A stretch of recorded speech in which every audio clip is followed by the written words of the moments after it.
Die Message aus, genau, ja. Yeah, copy that, Andre. Let's leave it on for the right series on that. Okay, good job, good job. Cool, thank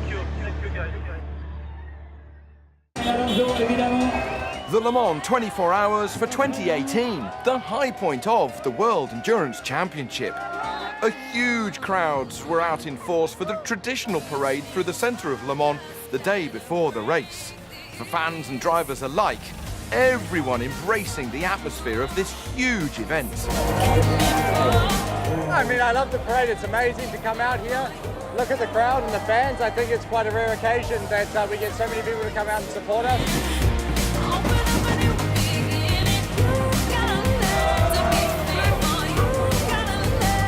Rookies from the single-seater world of motorsport were more than happy to join in, mixing it with the fans. In terms of on a race weekend, yeah, it's pretty insane. So, yeah, awesome, fantastic.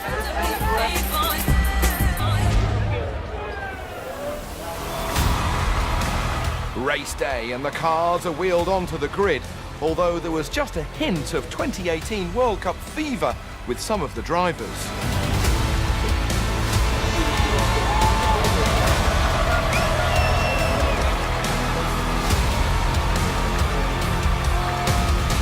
The grid full of VIPs and celebrities, Zach Brown, Adrian Newey, Michael Fassbender, enjoying the atmosphere that can only be Le Mans.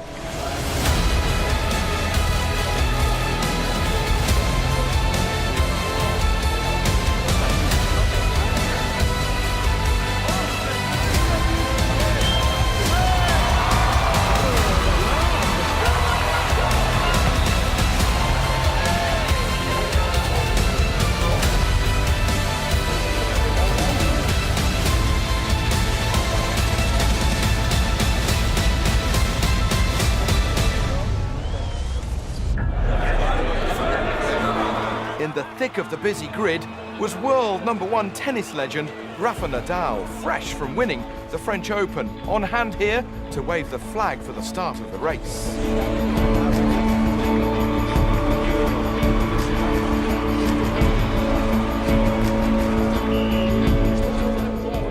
It's just fantastic, no? Very happy to be here, experiencing something very spectacular, and yeah, having fun. The energy is difficult to describe.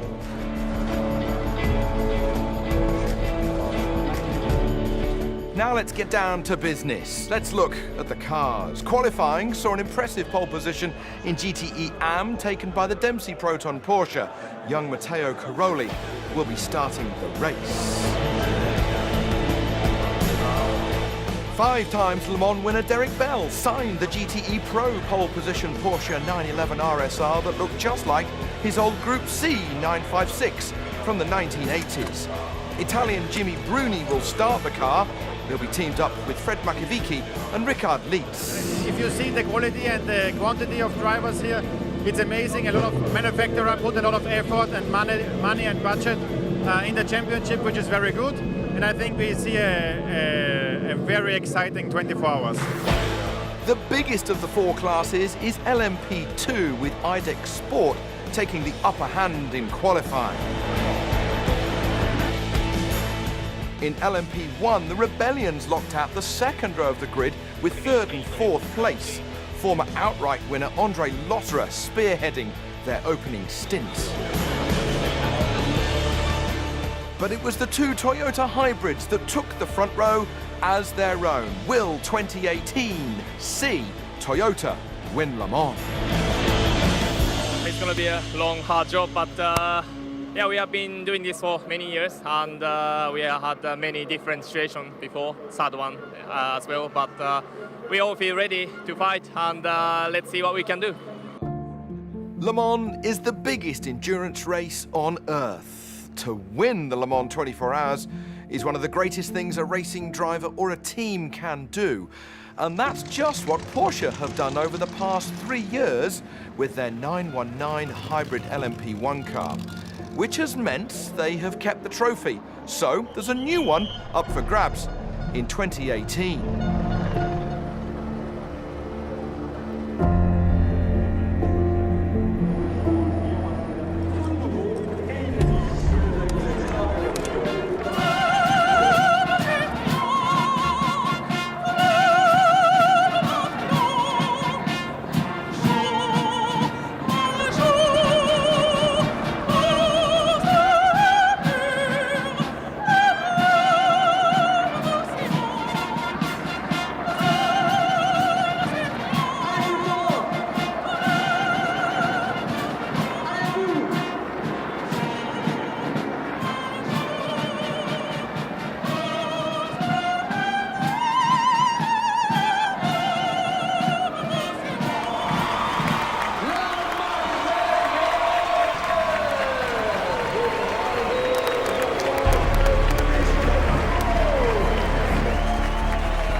starting flag is flown in by the French Army Commandos, as now it's gonna be time to go racing.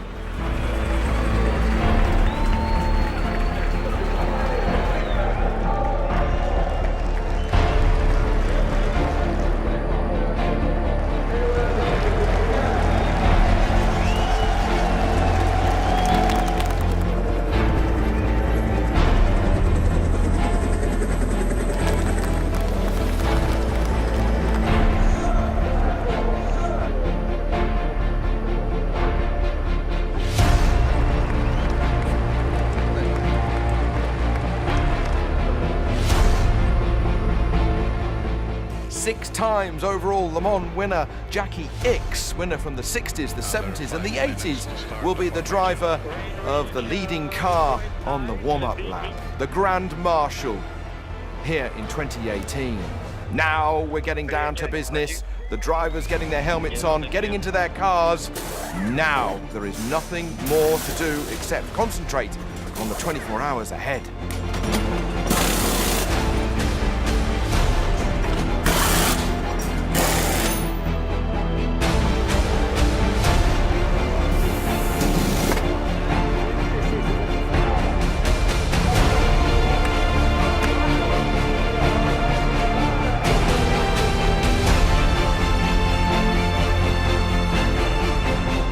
Pilots, démarrez vos moteurs. Your landing position is on the left-hand side.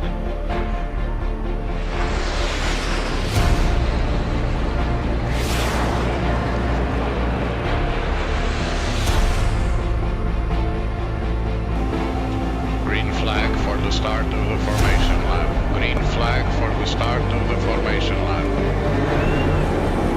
Everybody now on their way for the last systems check, the warming up lap around this 13.6 kilometre racetrack here, the Circuit de la Sarthe. Teams look on, there's nothing more they can do. It's down to the driver, Jackie Ickx at the helm of the leading car, bringing them up towards the start line, getting them under starters' orders as the tension continues to build and build as only it can at Le Mans.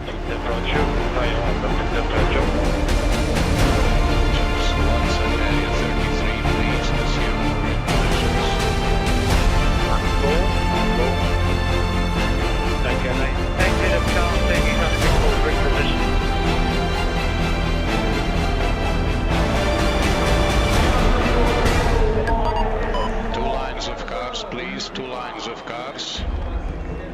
Now they're given the starters flag from Rafa Nadal, and Le Mans for 2018 is underway. The two Toyotas streak ahead, but the Rebellion is trying to go around the outside. That is Andre Lotterer, but he's got a problem. He's off the racetrack immediately as they go up to the chicane, and the nose is off. The team look on, the nose is off, and there's a spinner immediately. The white Dragon Speed car has been spun. We are looking back at Lotterer. The nose is dipping down, it's touching the floor. He's got no steering, essentially. He tips the Dragon Speed car, the white car with the blue stars on it, into a spin at the very first corner. Look at this battle. The GTE pros charge into the first chicane for the first time here in 2018. How close can it get? Well, with 6 different manufacturers in the GTE Pro category, it's going to be like that, probably for the entire race. At the moment, it's Porsche leading. First and second are the Toyotas, third and fourth are the Rebellions, but this is the battle for 5th position. It is Vitaly Petrov in the number 11, the blue car, chasing and battling with Alex Brundle, the blue car with the white stripe. But a whole 13.6 kilometres, a whole lap has had to be done by Andre Lotterer with the nose off the front of that number 1 car. The Rebellion has had drama right at the very first corner. You couldn't script it. Meanwhile, the two Works Porsches in GTE Pro, absolutely hammer and tongs. We are riding on board with the Pink Pig, a retro colour scheme reflecting a colour scheme that was on a Porsche back in 1971. In the meantime, that is the sister Rebellion, the number 3 car. That is taking places away from one of the SMP cars. as they go down the Mulsanne Straight. Getting closer, getting closer. The SMP car, the Dallara chassis, was launched in November last year. It's done a load of testing and it's managed to get past the Rebellion. That's cheeky as they go into the Mulsanne corner, and the Rebellion has got stuck behind one of the Ford GT cars. Still a quick car, but not as quick as the Rebellion chassis itself. Meanwhile, look at this battle for 8th position. The Ferrari on the left-hand side, the Ford, the number 69 on the right-hand side. Look at it, it's a Ferrari, a Ford, a BMW, and they touch as they go into Arnage. That's going to run the BMW on, the brand new BMW M8. It's its first Le Mans. They pushed me, the Ford pushed me. They're going into the corner. Copy, Martin. Just stay with them, stay with them. Now let's have another look at that from the reverse angle. The BMW, well, it's racing, isn't it? Now here is the first pit stop for the number 92 Porsche. That is Kevin Estre getting out, and it's Michael Christensen, the Dane, who's getting in. Now the Porsche has stopped a lap earlier than the rest of these guys. They're all coming in. The sister Porsche is already in. There is the number 68 Ford, windscreen being cleaned. That is Jimmy Bruni. He's staying in the 1980s retro-liveried number 91 car. Corvette, Ferrari, BMW, they're all coming in. Now, can we see a flash of pink coming through? Yes, we do. So there is the pink Porsche. It's rushed past in front of us, and these guys are still getting up to speed. The pink Porsche leads. We had a really clean pit stop, and I think 91 he had to wait another car coming in, so he had to wait a little bit before he left, and maybe we changed tires. So I think the first lap of Michael would have been faster than Jimmy's last lap. Now here is a glimpse of the brand new Ginetta LMP1 car. That's Alex Brundle at the wheel, but as you can see by the graphic, it's stuck in third gear. It's a promising start, but a bit of a glitch after the first hour of racing. Talking about racing, we're on board with the BMW, looking ahead to the Ford, the Corvette, the Ferrari, and the Porsche. This is the battle for 6th position, the Corvette getting ahead of the number 66 Ford. That's the car that essentially won here 2 years ago.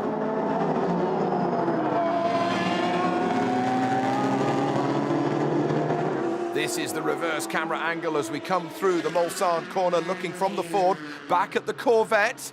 And look how close it gets. Goodness me, it cannot get any closer. Corvette now in their 20th year of racing here at Le Mans. An hour and 10 minutes into the 2018 Le Mans 24 hours. And this GTE Pro battle is absolutely tooth and nail. There you have the BMW taking 5th position away from the Corvette. The BMW's first year here, the Corvette's 20 years, as I've mentioned, but the BMW getting the legs on the American car for the time being. Look how close it is as we ride on board with the Ford GT down the Mulsanne Straight. That is the Ford taking a position away from James Collado, the number 51 Ferrari driven by the Brit, who is the reigning GTE Pro World Champion. Now there's a wheel. Now that's not part of the plan, and that is the Dragon Speed Oreca. It's 12th in class, 19th overall. The Frenchman Nathaniel Berton has just lost the wheel. Off it goes. That is on the run down to Arnage. He hasn't got that far to get back to the pits, but will he get back to the pits without too much damage being incurred to the LMP2 car? Here's an LMP1 car, it's a Rebellion, going around the outside or using all the road and then some. Now this is earlier in the lap, and that is a change of 3rd position because the Rebellion has got ahead of the SMP car. Now, as we saw a moment ago on the last cycle of pit stops, the majority of the GTE Pro cars are all coming in together. The leading pink Porsche has already stopped a lap ago, so that is out on the racetrack.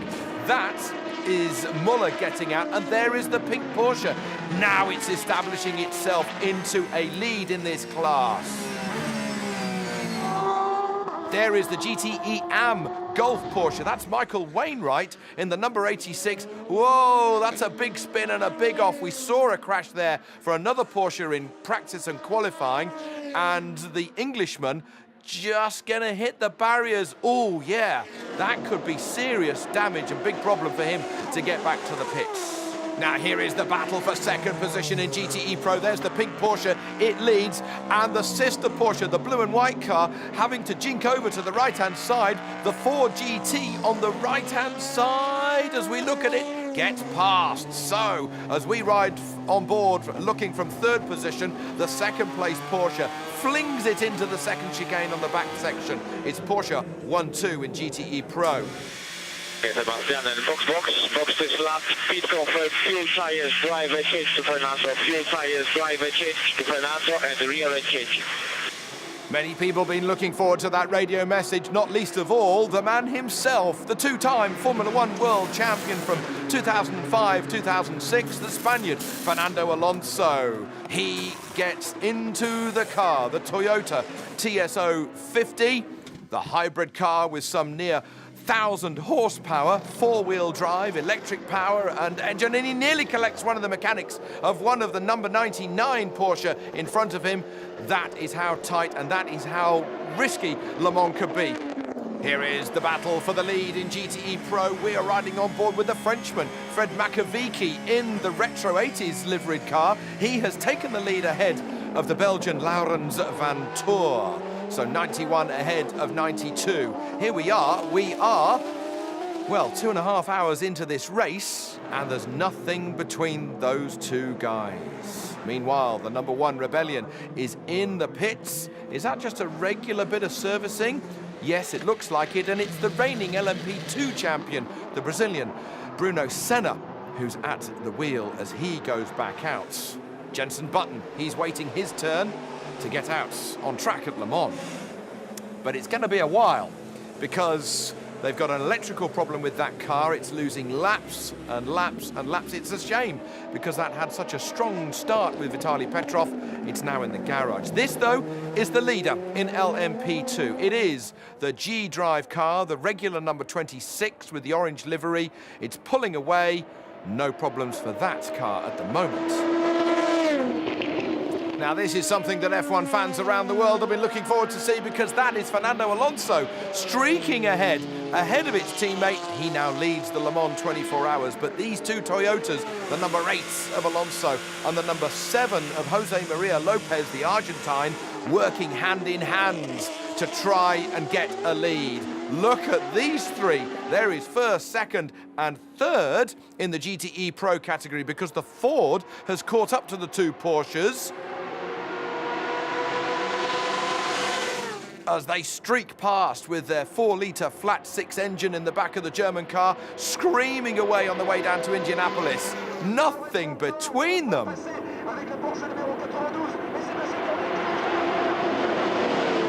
So on the brakes into Indianapolis, it's Van Toor who takes the lead from Makovici, but Sebastian Bourdais is getting closer and closer. The Ford is just behind the 92. The 92 will pick this lap, we will pick the next lap.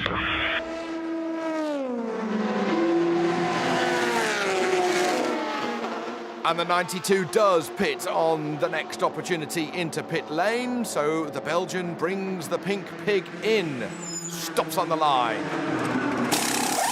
A driver change, so the Belgian getting out, and that should be Kevin Estre getting back in. That's now left Fred Makovici to try and fend off the Ford, but he has no opportunity to keep the Ford GT behind. Second is now first for the number 68 Ford GT. Bourdais, the Frenchman, leads in France. And he's pulling away as well. Look at that lead as they come through the Porsche curves. The helicopter looking down on these guys. He really has got to move on. And here is a problem for the Jackie Chan Racing number 38. The Frenchman, Gabriel Aubry, he's had a puncture, and that has severely damaged the front of the car.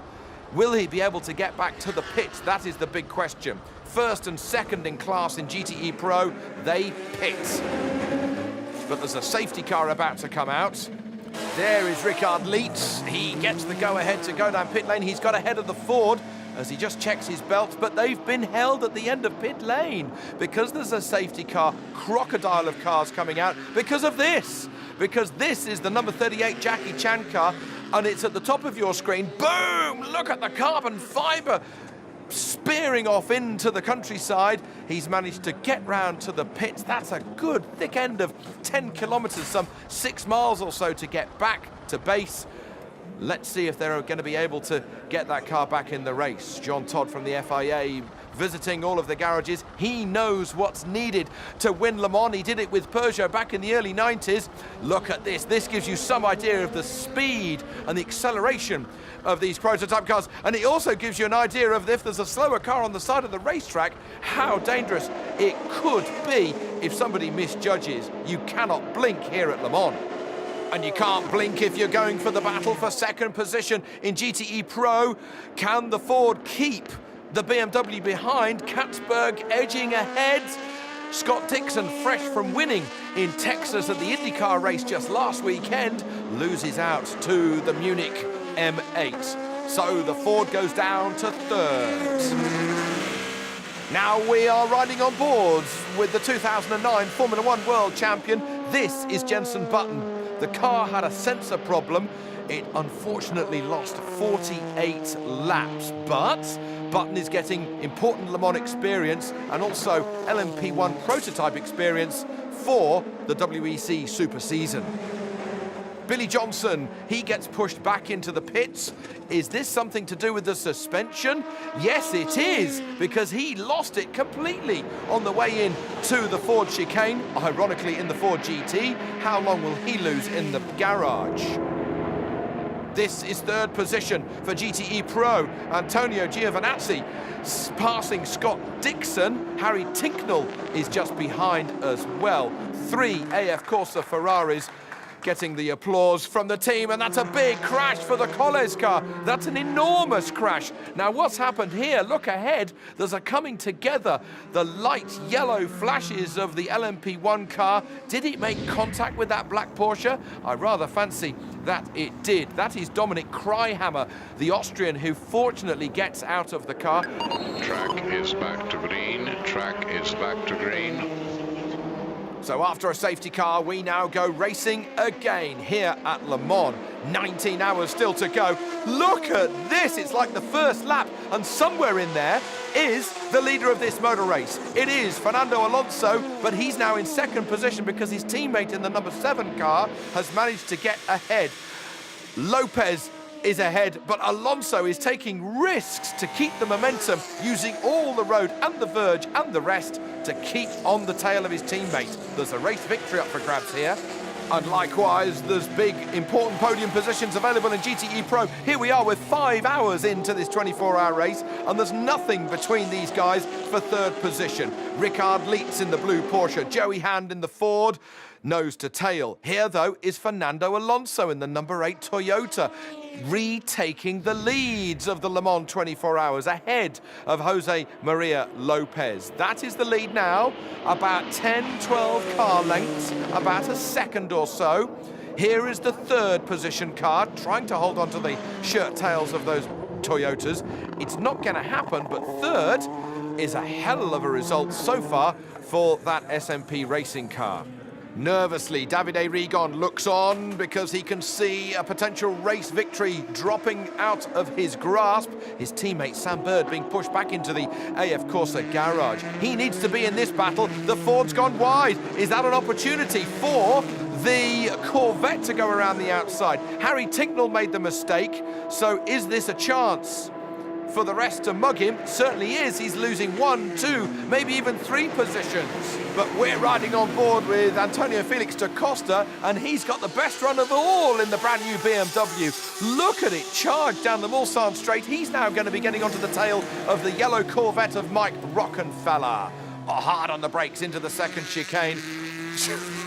This GTE Pro battle, if you make the smallest of mistakes, those guys are just going to shake their head in disbelief. Toyota 1-2 with the SMP racing car in third. G-Drive lead LMP2 ahead of the Panis Barthez car and the blue number 36 Signatech Alpine. Enormous class, of course, in LMP2. You've got to be driving those cars flat out every single lap of this race. We've seen the battle in GTE Pro. It's Porsche now from BMW, from Porsche at the moment, an all-German affair in the 17-car class for GTE Pro. Those are the guys with the green graphics. And in the GTE AM category, it is the Dempsey Proton Racing Porsche ahead of the Ferrari. Now there's an off, and that is the LMP2 car. That is Juan Pablo Montoya. That's an uncharacteristic moment, isn't it, for the Monaco Grand Prix winner, for the Indy 500 winner? Oh, the irony that he has gone off at Indianapolis. Back with GTE Pro. That is second place up for grabs. The number 93, the American-run Porsche, has got ahead of the BMW about half a lap ago on the exit of the Mulsanne corner. Shadows are getting longer as the sun goes down. What's happening in GTE AM? There is the number 77 Dempsey Proton Racing Porsche, and it is Christian Ried who is behind the wheel at the moment. The German got a commanding lead in that class.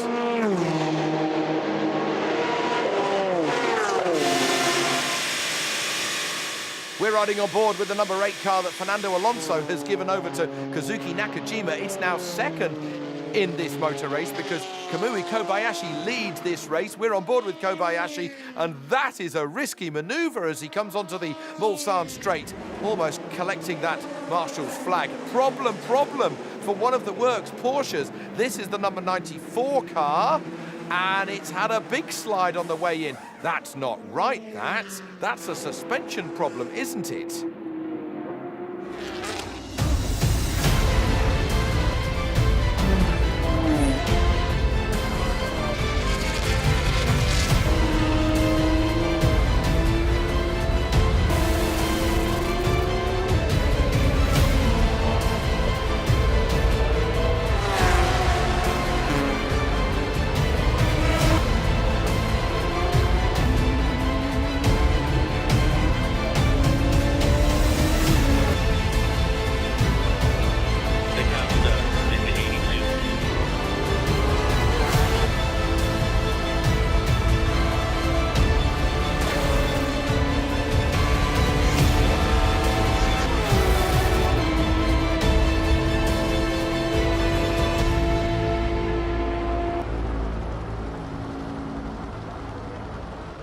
Night beckons and drama unfolding. That's Harrison Newey. He's been battling for 7th position and he's limping back towards the SMP Racing Garage. And he was battling with Ledegar in the number 34 Jackie Chan car. Have they gone off separately or together? Well, Newey has managed to get his car back to the pits. They're putting a new tail section on.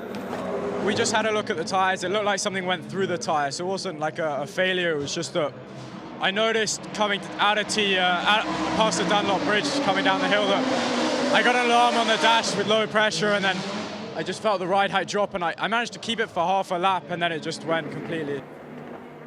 Now here is the bigger brother in LMP1 for the SMP Racing Squad. This is Mikhail Ishakyan, and that's an enormous off at the Porsche curves. Look at him barreling over the gravel, over the grass, and into the wall.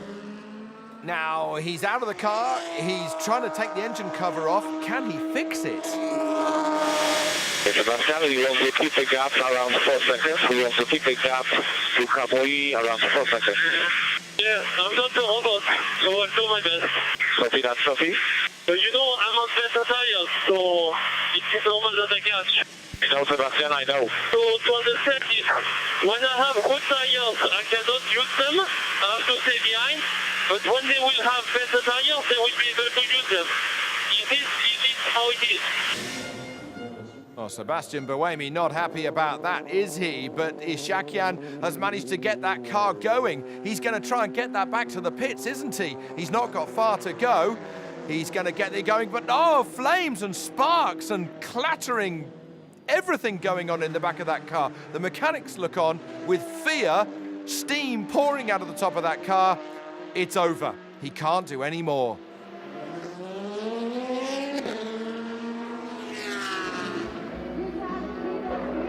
Now here is Sebastian Buemi coming down the hill after the Dunlop Bridge. Let's listen in.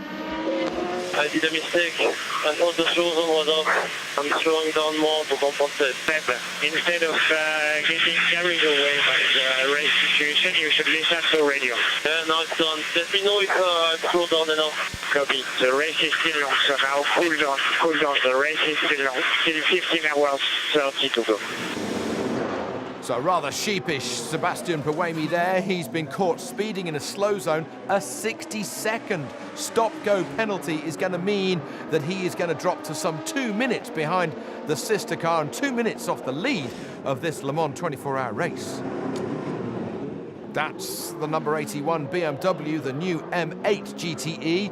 It's got a suspension problem, and they're wheeling that back into the pits. That's unusual. So, how much time are they going to lose there? Buemi, though, back in for a driver change. He jumps out, and it's going to be Fernando Alonso getting back into the car, and Fernando Alonso getting into race at night for the very first time.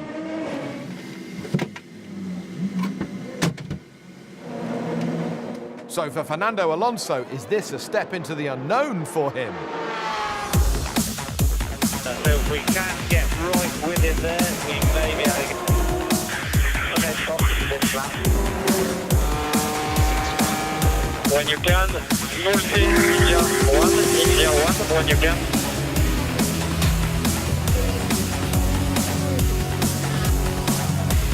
Then it should be going forward.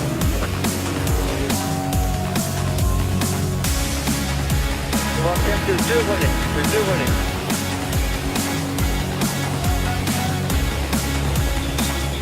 This flag is music.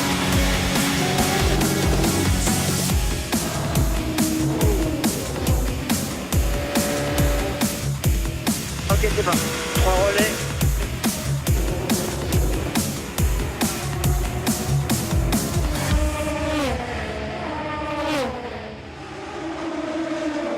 Now there's the third position car overall. That's the 4.5-litre V8, the Rebellion, the LMP1 car. It's been pushed into the garage, so its sister car that we're riding on board with now is going to take that third position away.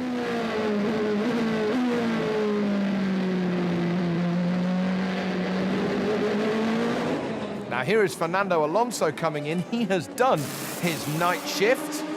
And what a shift he has done. He has really closed the gap that was 2 minutes, now down to under 30 seconds to the leading car. Kazuki Nakajima gets in. Now it's his turn to take the chase on. We got a penalty which brought the 8 a bit back, and we say Fernando with a fabulous stint brought it close to and gave it over to Kazuki, who then in the end closed the gap to Kamui. So at the present moment it goes well. Now here is another problem for the Rebellion. It's the other car that was in fourth, then it's gone up to third. It's in third at the moment, but not for much longer, because the other car is going to take that third position away from it. There it goes, over the line, and number 3 is in third position.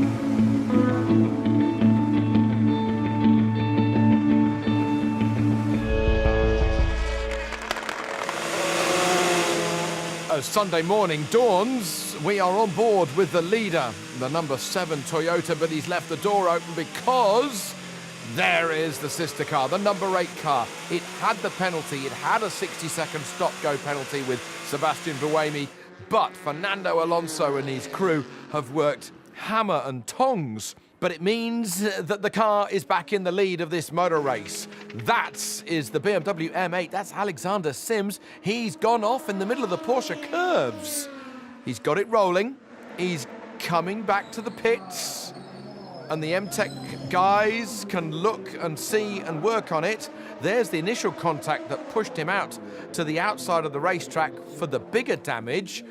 The M-Tech guys will have a look at that and see if they can repair it. First and second in the Le Mans 24 hours, the two Toyotas nose to tail. Sebastian Buemi said to one of the reporters in the pits that the team will let them race up until the last pit stop before the end of the 24 hours. So that's about 3/4 of an hour before the end of the race. Now here is the leader in the GTE AM category, the number 77, going over the grass, going over the pit lane entry, but getting away with it. Literally getting away with it. Meanwhile, oh, that's an off. That's an off. That's a bigger off for the youngster Matteo Caroli, the Porsche Junior driver. That was the car on pole position in the category, and he's gone hard into the barrier.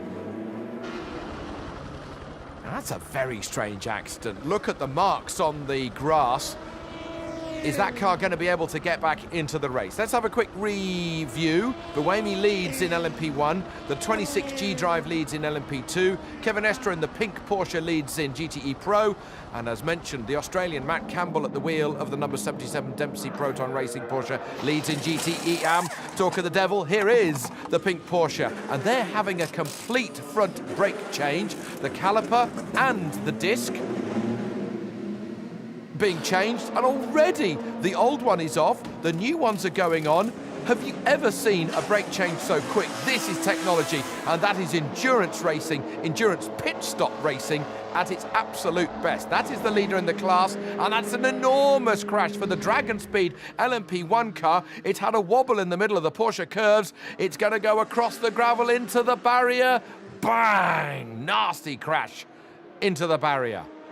That's Ben Hanley at the wheel. There is his teammate Van der Zande looking on nervously, almost a tear in his eye. Hanley has managed to get the car back to the pits, but there's barely a straight panel on it. Now here is Andre Lotterer, the number 1 Rebellion in the pits. It's dropped to 4th position overnight. It lost 2 laps during the moonlight hours, but here we are in the daylight hours. He's making progress to get a little bit further back up the order. There is your leader in LMP2, Roman Rusinov. He's won the World Endurance Championship.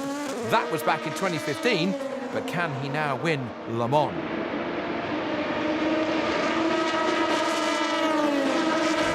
The leader of the GTE Pro category, the pink Porsche, there is the Ferrari, but that's not for position. The Ferrari pushing right up the rear of the 911 RSR. How bizarre. That Ferrari is unlapping itself. So this guy's pushing, he's pushing. I know, it's live on TV. Like, what is up with this guy? It's not NASCAR, this is Le Mans.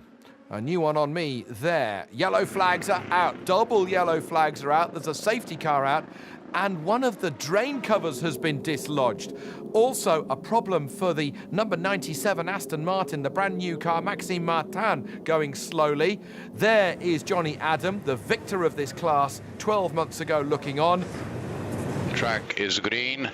Slow zone 3 is in position. Slow zone 3 is in position.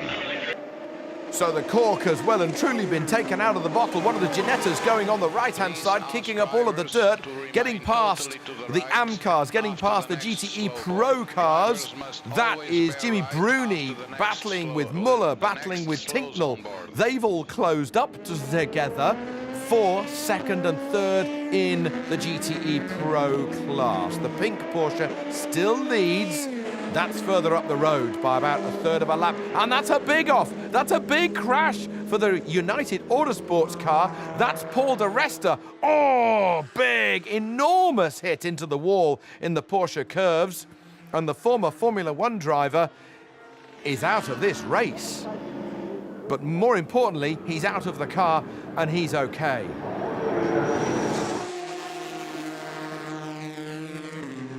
We're green again after the di Resta accident. This is a replay of the Rebellion getting past one of the LMP2 cars.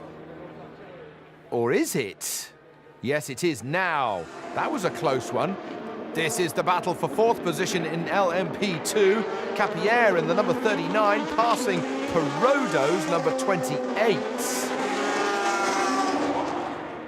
Now there's the number 91 Porsche. That's second in class, and that is in big trouble. That's Fred Makovici going through the Porsche curves, and he's let Andy Prio right up behind him. Prio with Ford getting closer and closer to second position, and he takes it as he goes down to the Mulsanne corner. Also behind them is Sebastian Bourdais in the number 68. Top job, Andy. 2 laps, mate. 2 laps. Now here is the LMP2 leader, the 26G drive car, Jean-Eric Verne getting out, Pizzitola getting in. At the beginning of the race I was a bit worried. I had a lot of understeer, and the car just goes improving, and I did 28 something in the last lap, which was a bit of a weird stint because I didn't have one clear lap because of the slow zone on the safety cars. This is the battle for second position in GTE Pro, and that's Sebastian Bourdais lunging and making it stick with the Ford GT with the red mirrors. His dad cheering him on. Local man Seb Bourdais from Le Mans, but he's got Fred Makovici, another Frenchman, alongside him in the blue and white retro liveried Porsche, going down the Mulsanne straight, building speed, 160, 170 miles an hour in these GT cars, but Makovici is making it exceptionally wide. He does not want that Ford going through. Now on the run down to Indianapolis, Bourdais trying to go around the outside, and it works into Indianapolis. That is one hell of a manoeuvre by the Frenchman, but I think he's rather fired up to try and get this position and to make it stick. But Makovici comes back as they exit Arnage, going up, and they're kneeling on the grass. The marshal's running for cover on the left-hand side. That is how quick it is. There's a wry smile from Porsche, but that was close. Meanwhile, this is the Argentine Lopez getting a bit of a pendulum effect on through the Dunlop chicane at the top of the hill. He's spun from second position, but he'll keep his second position. Now, this is the third place car in this motor race overall. It's the Rebellion, and there's a door open. Okay, Neil, at slow speed, try to close it. Bruno managed to do it. At slow speed, try to close it. If that door won't close, they're going to have to come into the pits. That's Neil Gianni at the wheel. He's trying to snap the thing shut. He's just taken over from Bruno Senna, who watches from the pit wall. Second in the class, Fred Makovici jumps out. Richard Lietz, the Austrian, taking the Frenchman's place with the Porsche number 91. That is Sebastian Bourdais' car. They have had a driver change, but it's the Porsche who's got ahead. We have an awesome car, to be honest. The first stint was a little bit tricky because with the pressure went up with the temperature, and that's why I had a drop, and I also did a mistake. That's why I wanted to come back, because with my mistake we lost around 5 to 10 seconds, and but after the car was really awesome, nice fight. Apparently Seb was not happy, but for me it's okay. Two-time Formula One world champion Fernando Alonso returns into the pits. His work is done. He gets out of the car. Nakajima gets in. There's nothing more that Fernando Alonso can do, so it's now down to the Japanese to see if he can get this car to the line and get it to the victory. We were leading the race all the 24 hours with car 7 or with car 8, and now we are again first and second with 2 hours left, so definitely has been a good race for us so far, and yeah, trying to finish the job in the last 2 hours.